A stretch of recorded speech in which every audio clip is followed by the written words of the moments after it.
келем, андан кийин ак үйгө да келебиз деп. Ошоңчо кандай даярдыктар барбы? Биз даярбыз, мыйзам ченем иш алып барабыз. Эми негизинде урматтуу депутаттар, биз мына бүткүл дүйнөгө уят болуп атабыз да, ошо мыйзамдуулукту алып келелик. Болбойт эми, уят болуп атабыз. Рахмат. Урматтуу депутаттар, жыйынга катышуу үчүн Кыргыз Республикасынын президенти Жээнбеков Сооронбай Шарипович жыйынга келди. Сооронбай Шарипович.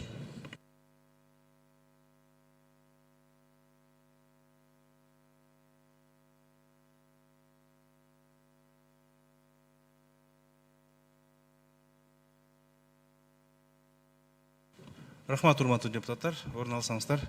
Анда сөз урматтуу депутаттар, Кыргыз Республикасынын президенти Жээнбеков Сооронбай Шариповичте. Урматтуу мекендештерим, урматтуу депутаттар, кече 7 августта Аламан районунун Койтай сайылында Атамбаев Кыргыз Республикасынын Конституциясын жана мыйзамдарын өтө одоно бузду. Аны көрдүңөр, билесиңер, ок атуучу курал колдонуу менен мыйзамга каршылык көрсөттү. Сиздерге белгилүү болгондой, Кыргыз Республикасынын Жогорку Кеңеши башкы прокуратуранын корутундусун негизинде Атамбаевди экс-президент статусунан ажыраткан. Атамбаевге коюлган айыптар боюнча фактылар, кылмыштардын жана бузуулардын бирдиктүү иресине катталып, сотко чейинки өндүрүш башталган. Азыркы учурда тергөө органдары тарабынан Атамбаев менен байланыштуу 5 кылмыш иши боюнча сотко чейинки өндүрүш жүргүзүлүп жатат. Тергөөчүнүн дагы башка кылмыштардын изи чыгып жатат. Аны дагы кийин угасыңар. Каражаттар дагы чыккан угасыңар кийин. Атамбаев тергөө органдары тарабынан 3 жолу мыйзам талаптарын толук сактоо менен күбө катары тергөөгө чакырылган. Андан сырткары Ички иштер министринин орун басары Каниметов бас болгон тергөөчүлөр барып, ошол үйүндө, жеринде күбө катары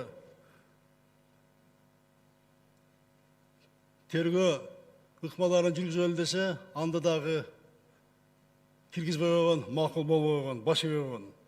Кече эле ушул мыйзамды логикага улантып, мыйзамдын талаптарынын негизинде тергөөчүнүн токтомун аткаруу үчүн Атамбаевди тергөөгө күбө катары алып келүү иш аракеттери болду. Күч органдар тарабынан Кыргыз Республикасынын Конституциясын жана жазык процессуалдык кодексинин нормалары толугу менен сакталды. Бирок Атамбаев Кыргыз Республикасынын Конституциясын жана мыйзамдарын талаптарын өдүнө түрдө четке кагып, тергөө иштерин мыйзам алкагын аткарууга катуу тоскоолдук кылды. Атамбаев жана анын айланасындагылар ок атуучу курал колдонуу менен каршылык көрсөтүштү. Алар мыйзам талашынан таптакыр чыгып кетишти. Тилекке каршы бир канча адам жаракат алып, укук коргоо органынын бир кызматкери атылган октон каза болду. Кыршында болгон жигитибиздин өмүрү бул бийликтен дагы, байлыктан дагы, ар кандай саясий дымактан кымбат турат. Мархумдун ата-энесине, балдарына, жакындарына терең кайгыруу менен көңүл айтам. Кече эле 2 августта энеси Өктөн Мамаева менен мекендештер форумунда бирге чогуу болдук эле. Россиядан келип 4 маселе коюлса, ошонун бир маселеси боюнча баяндама жасап, абдан жакшы баяндама жасаган. Ошол биздин мекендешибиздин уулу экен, уулу. Мына менин дагы жүрөгүм абдан ооруп турат. Алардын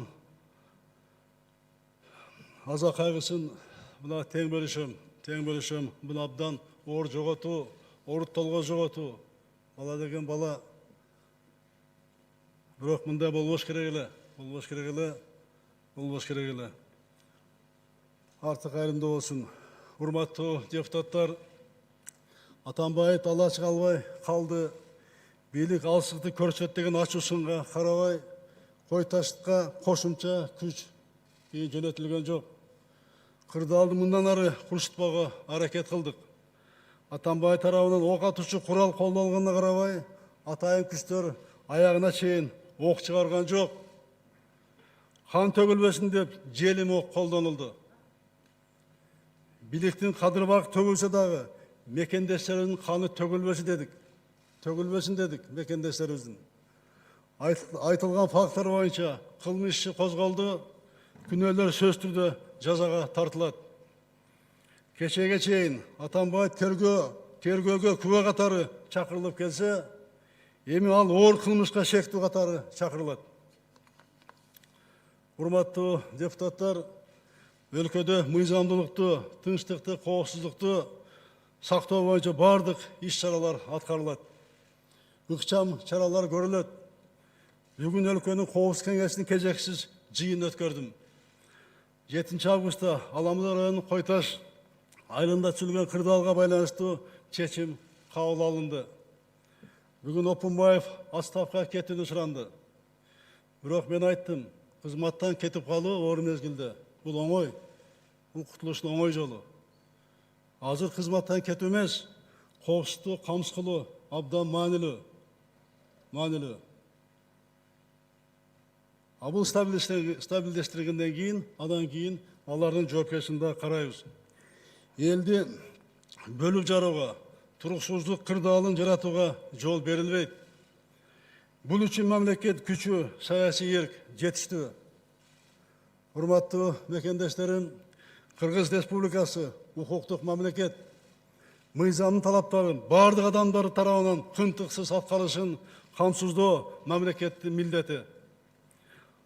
Алдамчылардын азгырыгына алдырбагыла.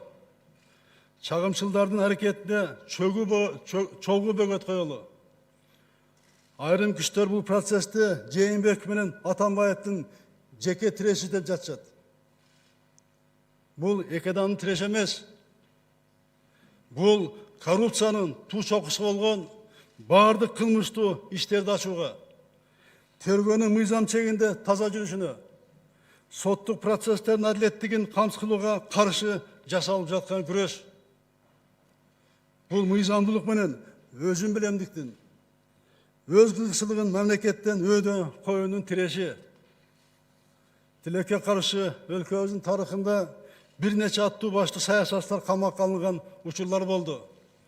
Баары тең мыйзамга баш ийип, тергөөгө келип, сот өкүмүнө баш ийишкен. Ал эми Атамбаев жеке керт башын ойлоп, тергөөгө баргандан баш тартты. Элди, жарандарды курмандыкка алып баруудан да кайткан жок. Урматтуу мекендештерим, өлкөбүздө тынчтыкты, коомдогу коопсуздукту, элибиздин тынч жашоосун сактайбыз. Сактайбыз буюрса, бизнестин корголушун, жеке менчиктин кол тийбестигин камсыз кылабыз. Жарандарыбыз, элибиз кабатыр болбогула. Мамлекеттик бийликке, мыйзамга ишенгиле. Бардык саясий күчтөр биримдикте чогуу бололу. Коомдун ынтымагын, элдин тынчтыгын баарынан жогору баалап, сабырдуу бололу. Урматтуу депутаттар, бүгүнкү жогорку кеңеш трибунасын мага берип, трибуна аркылуу мени кайрылуу жасаганга мүмкүндүк бергендер үчүн мен чоң ыраазычылык билдирем. Мына министрлер, премьер баш болуп катышып отурушат азыр. Тиешелүү суроолор болсо жооп беришет.